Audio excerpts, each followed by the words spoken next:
Alô, Fernando Belchior mais uma vez aqui com vocês para falar sobre marcenaria fina. Hoje na sessão Fernando Responde, atendendo ao Domingos Sávio Farias Paz. O Domingos perguntou para mim como fazer um tampo de mesa. E eu estou com essa pergunta dele aqui comigo há muito tempo e não aparece um tampo de mesa para eu fazer. Mas apareceu aqui uma peça muito parecida, que é um tampo, não é um tampo de mesa. É um tampo que eu peguei emprestado de um gabinete de máquina de costura que o nosso aluno Jairo Degenstein está fazendo. Jairo, muito obrigado e minha desculpa porque você não está sabendo. Está aqui a sua peça, linda para a gente mostrar, né? E essa peça aqui, pessoal, vai permitir que a gente fale das principais características, dos principais objetivos, dos principais elementos aos quais a gente tem que prestar atenção quando está fazendo um tampo de mesa, tá? Então agora vamos começar a falar dele detalhadamente, mesmo sendo um vídeo rápido, nós vamos ter um vídeo depois ensinando passo a passo como fazer tampo de mesa, tá? Mas para não deixar o Domingo sem resposta e poder ajudar aí, nós vamos tratar desse assunto agora, tá? Então vamos lá. Características importantes. Primeiro, nós temos um tampo aqui constituído de duas peças, tá? Não importa se são 2 ou 10, o que eu vou falar aqui vale para qualquer número de peças no tampo de mesa. Então, primeira característica importante, as peças têm que estar, embora pareça óbvio eu dizer isso, mas vou citar, as peças têm que estar na mesma espessura, tá? Então, as peças têm que ter sido desempenadas, passadas no desengrosso ou aplainadas na mão, não sei. Mas elas têm que estar na mesma espessura constante, com superfícies planas ao longo das duas peças. Perfeito? Importantíssimo. Segundo ponto, a gente tem aqui a linha de junção, a nossa câmera woman vai mostrar esta linha de junção, vai fazer um malabarismo aqui no meio desse verdadeiro submarino atômico que está aqui, cheio de coisa para mostrar. A gente tem uma linha de junção aqui, ó, ela continua aqui, tá? Deem uma olhada. Se isso aqui tivesse raspado, ainda não foi, né? Tivesse sido raspado, acertado, nem apareceria direito a linha de junção, mas está aqui. Então, para a gente conseguir uma linha de junção deste jeito, tá? O que nós temos que fazer? Bem, o objetivo é linha de junção contínua, perfeita, dos dois lados da prancha, né? Das pranchas, de ponta a ponta. Então, tem que pegar as peças, fazer o canto, ou seja, fazer o esquadro desempenado de ponta a ponta das pranchas que você vai unir, e quando você colocar uma contra a outra encostada, você tem que olhar contra a luz e não pode ver passagem de luz.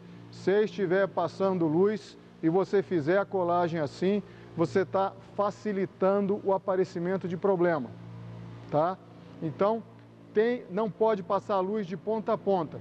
Existe uma outra técnica também de fazer isso, mas é demorado para eu explicar aqui nesse vídeo, mas a princípio, se você seguir essa regra, ou seja, desempena as suas peças ao longo da espessura, junta as duas e olha contra a luz.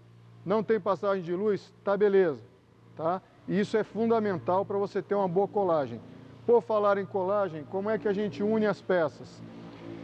Tem gente que faz junta seca, tá? Ou seja, põe cola, junta as peças e abraço. Aqui no Brasil, a gente tem áreas de variação de umidade muito grande. Dependendo da geometria do teu tampo de mesa, fazer junta seca pode não ser uma boa solução, pode não ser bom para os negócios. Então, o que a gente faz? Você pode fazer um encaixe macho-fêmea, que é um pouco mais complicado, mais delicado, ou você pode fazer um rasgo em cada uma das peças. Essa peça aqui eu estou mostrando só para evidenciar o rasgo, né? Na realidade, num tampo, a gente faz o rasgo no meio da peça, um rasgo centrado, e nesse rasgo a gente coloca uma alma, tá? Como é essa aqui, ó. Não está na largura, mas vejam aqui a qualidade deste encaixe, tá? Olhem isso, tá? A gente tem a alma 1/10 de milímetro, se muito, menor do que a largura do rasgo. Como é que a gente calcula a largura e profundidade do rasgo? Largura entre 1/3 e 1/4 da espessura total da prancha, tá? Então, por exemplo, essa prancha aqui é uma prancha de 24 milímetros de espessura. A gente fez um rasgo de 8 milímetros, que dá 1/3, certo? E, então, essa é a largura do rasgo. E qual é a profundidade? A profundidade não pode ser maior, é a regrinha que nós seguimos aqui, do que o tanto que sobra de espessura para cima e para baixo do rasgo. Então, no nosso caso aqui, nós temos 24 milímetros de espessura da prancha, temos 8 de rasgo, que é aquele 1/3, 24 menos 8, 16, 16 dividido por 2, 8 para cima, 8 para baixo.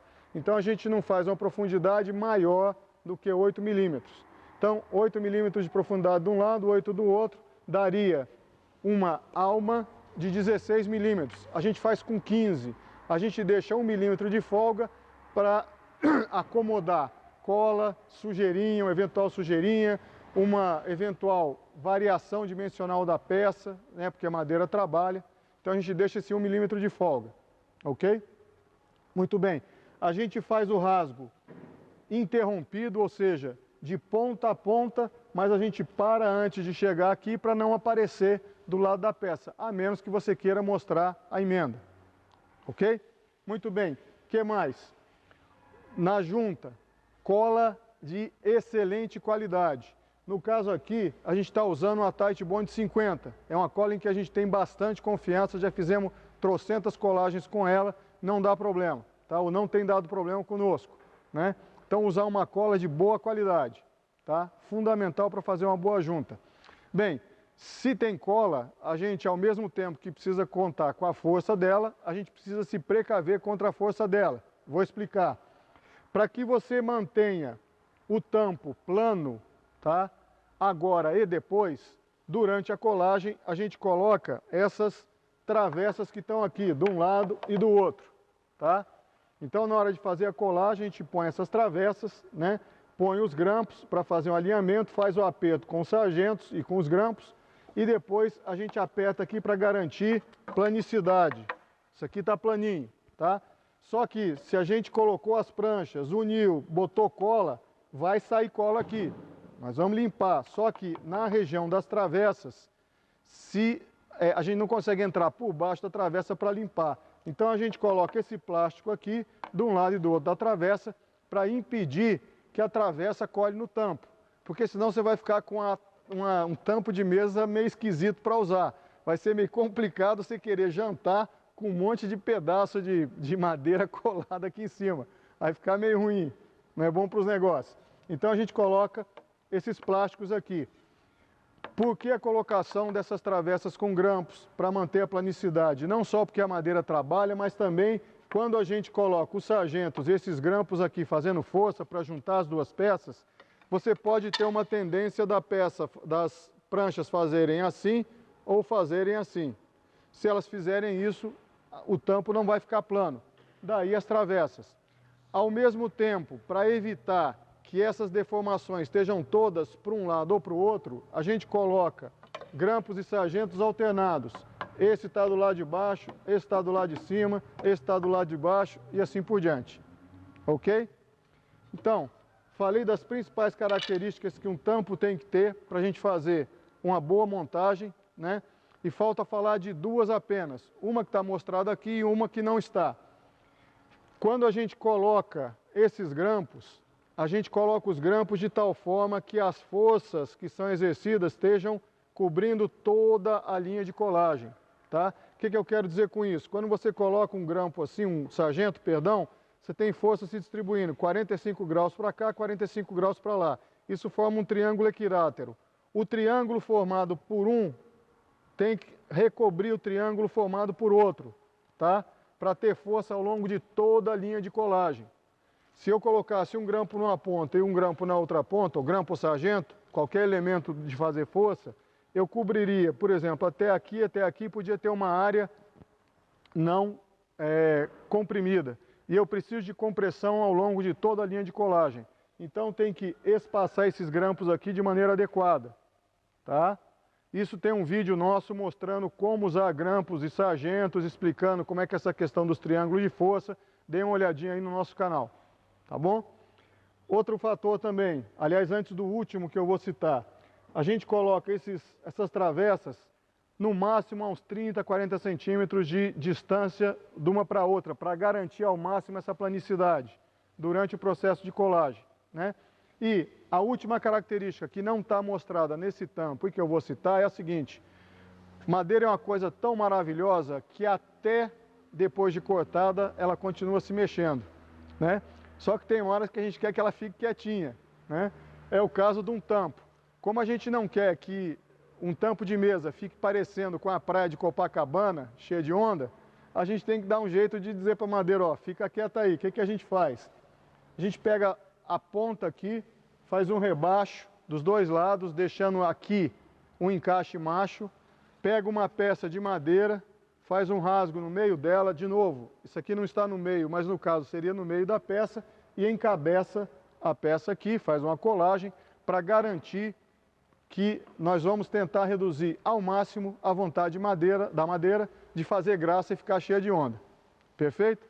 Resumidamente, rapidamente, é isso para fazer tampo, tá? Qualquer dúvida, qualquer pergunta, Fernando Belchior Marcenaria Fina no Facebook ou no YouTube, ou então, fernandoresponde@uol.com.br. E como eu sempre digo, vamos juntos?